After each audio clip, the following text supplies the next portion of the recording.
Hello everyone, academics for CSE YouTube channel पर आप सभी का स्वागत है। दोस्तों, आज के इस वीडियो में मैं आप लोगों के साथ एक करंट अफेयर का टॉपिक डिस्कस करने जा रहा हूं। आज का हमारा टॉपिक है कि संयुक्त राष्ट्र संघ की सुरक्षा परिषद इकाई के अंतर्गत भारत अस्थायी सदस्य के रूप में चुना गया है। तो संयुक्त राष्ट्र संघ की सुरक्षा परिषद की संरचना किस प्रकार की है और अस्थायी सदस्य के रूप में निर्वाचित होने के भारत के क्या निहितार्थ हैं, इस टॉपिक पर मैं आज आप लोगों के साथ चर्चा करूंगा।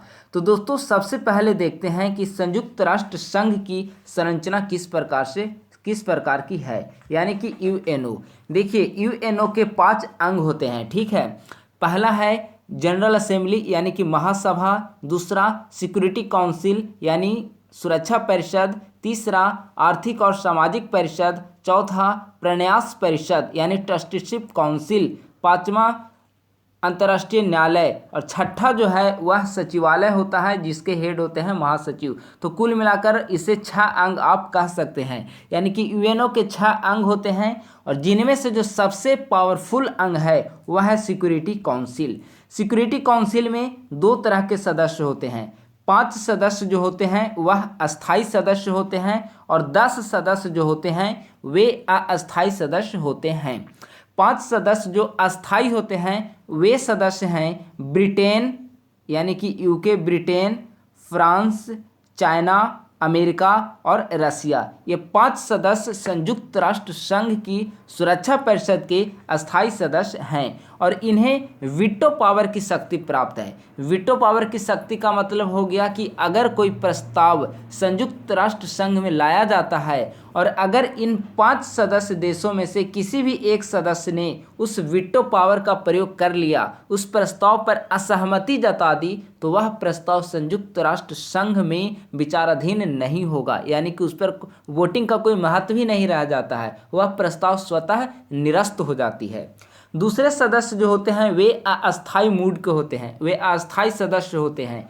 इन अस्थायी सदस्यों का निर्वाचन प्रत्येक 2 वर्षों के लिए किया जाता है और एशिया प्रशांत क्षेत्र से हों या अफ्रीकी महाद्वीप से हों, अमेरिकी महाद्वीप से हों, ये सदस्य जो हैं वो बारी बारी से निर्वाचित होते हैं। तो भारत इस बार संयुक्त राष्ट्र संघ के अस्थायी सदस्य के रूप में 2 वर्षों के लिए चुना गया है। यह 8वीं बार है जब भारत संयुक्त राष्ट्र संघ में अस्थायी सदस्य के रूप में चुना गया है। तो आज इसी वीडियो के अंतर्गत हम यही देखेंगे कि यूएनएससी में भारत अस्थायी जो मेंबर बना है उसके बारे में आज चर्चा करेंगे।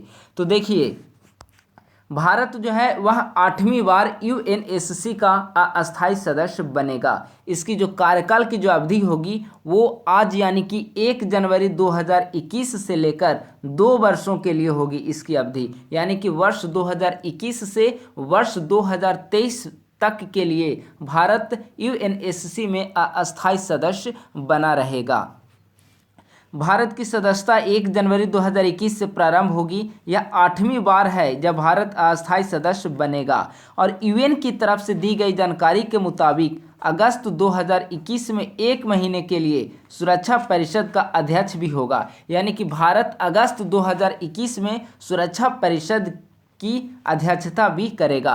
भारत के साथ साथ कई और देश हैं जो अस्थायी सदस्य के रूप में चुने गए हैं, जिनमें मैक्सिको, आयरलैंड और नॉर्वे भी प्रमुख हैं। यानी कि भारत के साथ साथ मैक्सिको, आयरलैंड, नॉर्वे, ये 4 कंट्री जो हैं वे 2 वर्षों के लिए अस्थायी सदस्य के रूप में चुने गए हैं और ये 1 जनवरी 2021 ईस्वी से लेकर 31 दिसंबर 2022 ईस्वी तक अस्थायी सदस्य के रूप में बने रहेंगे, यानी कि पूरा 2021 और 2022 ये 2 वर्ष के लिए ये सदस्य बने रहेंगे।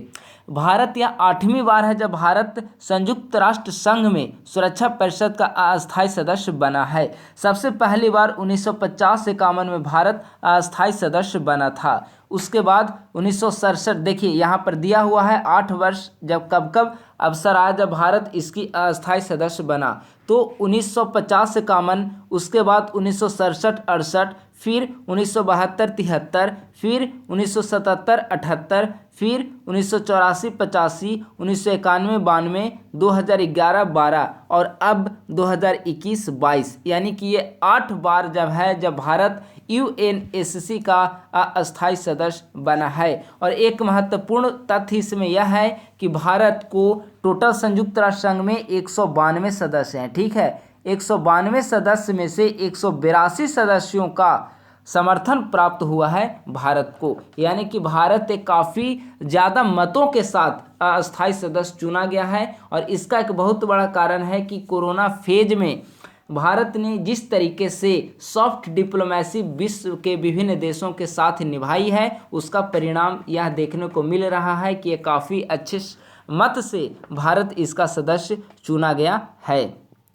इसके बाद अगर देखा जाए तो इसके पहले जब 2011-12 में सदस्य चुना गया था तो उस समय मौजूदा नागरिक उड्डयन मंत्री हरदीप सिंह पुरी जो थे वे इसकी अध्यक्षता कर रहे थे।